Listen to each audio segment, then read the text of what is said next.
Good morning mga idol, no? So welcome back sa ating channel. Kuya War mo to. Medyo tagal-tagal tayong hindi nakapag-vlog mga idol, no? Busy tayo. Actually mga idol, papakita ko sa inyo itong aking XRM125 FI. Yan to. Ito po. Yan. Bali magtutuman sa photo sa akin, no? Ngayon lang ano sa vlog mga idol. Pasensya na mga idol ha sa mga sabit-sabit dito. Ito mga idol, oh. XRM125 FI. Sobrang tipid mga idol. 65 kilometers per liter. Saktong-sakto sa panahon ngayon mga idol, no, na sobrang mahal ang gasolina. Ito sa amin ano na 96 pesos per liter. Sobrang mahal. Ay, buti na lang naka SRM ako. Sobrang tipid.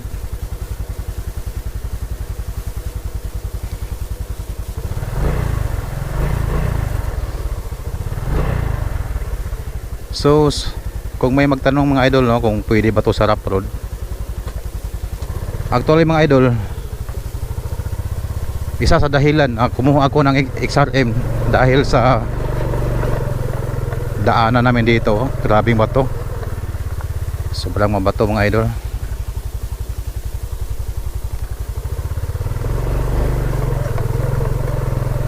Yan. Itong daanan ito ang daanan namin mga idol. Likod ka daw. Likod lang. So kasama ko pala yung anak ko mga idol. Pupunta kami ng city kasi magwe-withdraw po ako. Sahod ngayon. Ngunit tingnan mo itong daanan mga idol, oh. Maraming bato. Buti na lang mga idol is medyo mataas tong motor na to. Para ako nasa trail. Buti na lang medyo mataas tong motor na to, hindi sumasayad. Yung iba kasi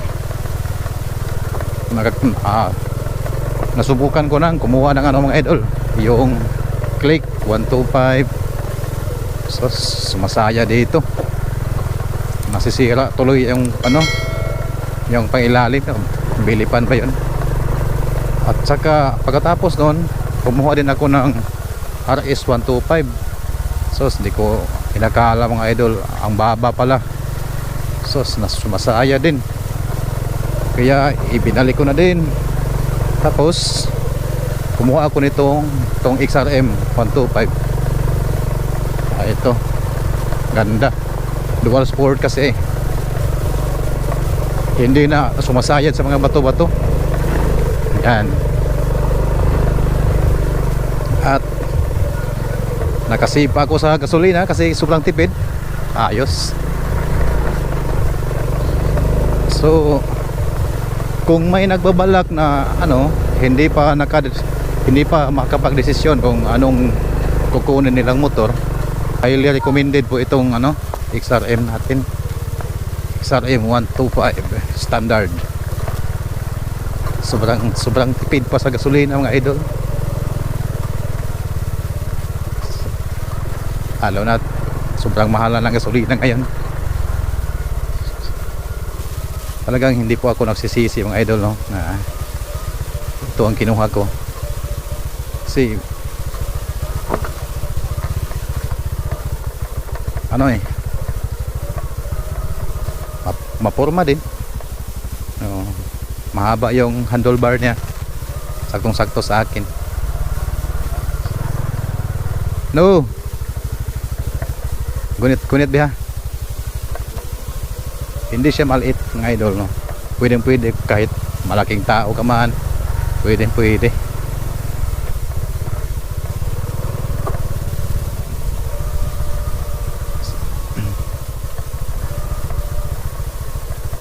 So again mga idol, no, kung ikaw ay bago sa ating channel, huwag kalimutang mag-subscribe and mag-hit ng notification bell para lagi kayong updated sa mga susunod ko pa mga video tungkol sa motor natin, no, XRM 125.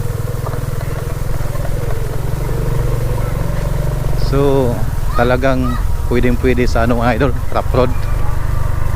Kita nyo naman yung daanan ko, ang daming bato, ang daming lubak, kayang-kaya niya.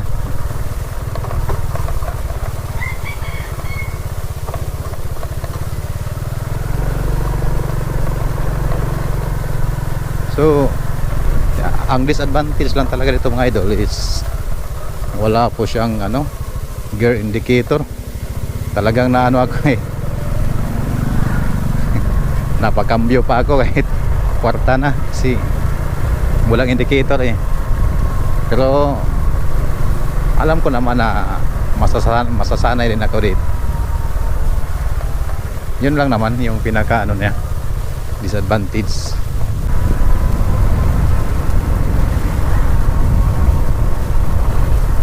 So ano pala mga idol, no, sa mga subscriber ko dito,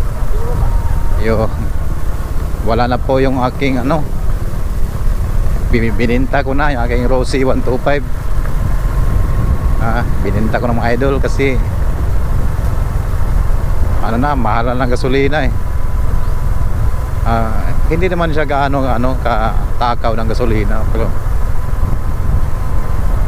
iba pa din ito mga idol, yung ipay mas nakakatipid tayo dito. Yung Rossi ko siguro mga ano lang, mga 40 plus lang siguro, 40 plus kilometers per liter. Ito 65. sobrang tipid. So isa ito sa dahilan, no, kaya ako nagpalit ng motor at ibininta ko yung aking ano, Rossi 125.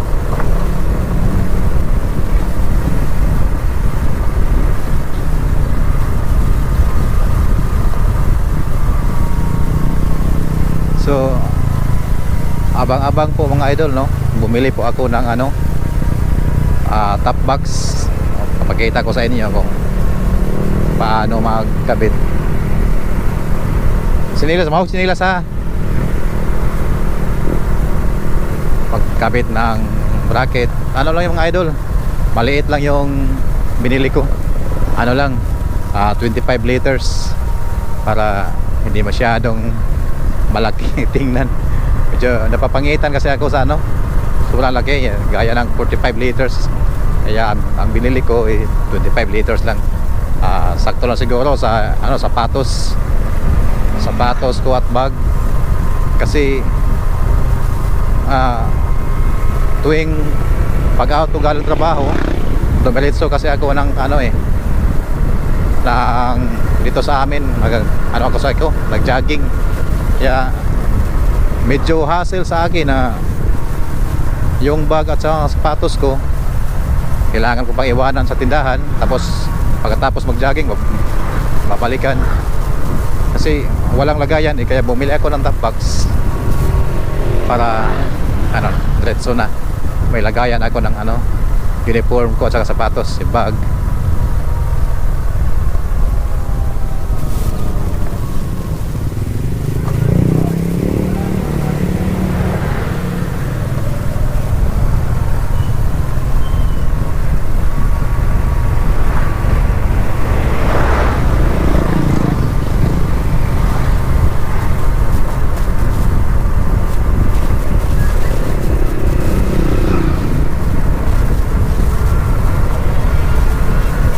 Saka mga idol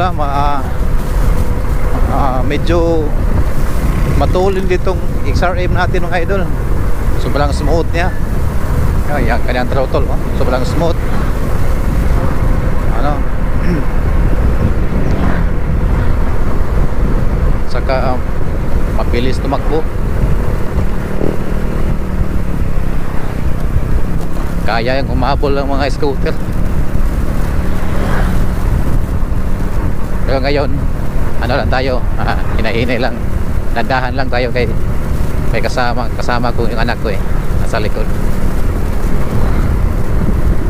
Ano lang, ay pa saglit eh, smooth lang, dadahan lang, 40 lang, 40 kilometer per hour lang tayo. Yan, ito, may kita naman 35, 40 hanggang dito lang para safe.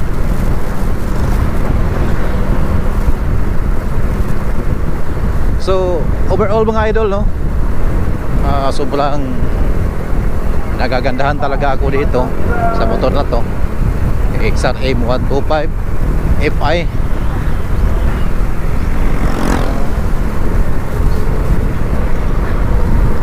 Tipid sa gasolina, formado. Yung ano niya, yung handlebar mataas, ganda, basta maganda. Pwede pang ano din yung idol, pang daily, pang service sa work. Yan. At ang iba nga dito eh, pinamasada ito sa amin sa Danau City, Cebu. Daming mga XRM na ano, namamasada dito mga idol. Kasi sobrang tipid at malakas din.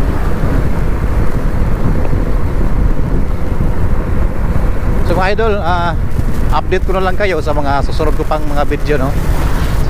Sana eh magkapangambang din kayo. Marami pa tayong magagawang video dito tungkol sa ating ano, XRM 125.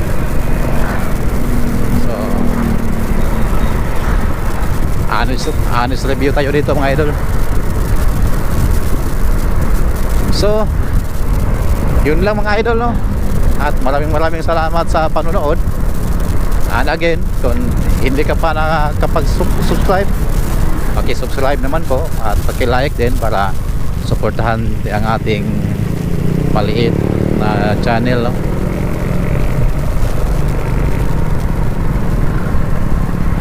So, yan mga idol. Maraming salamat sa panonood and see you next video.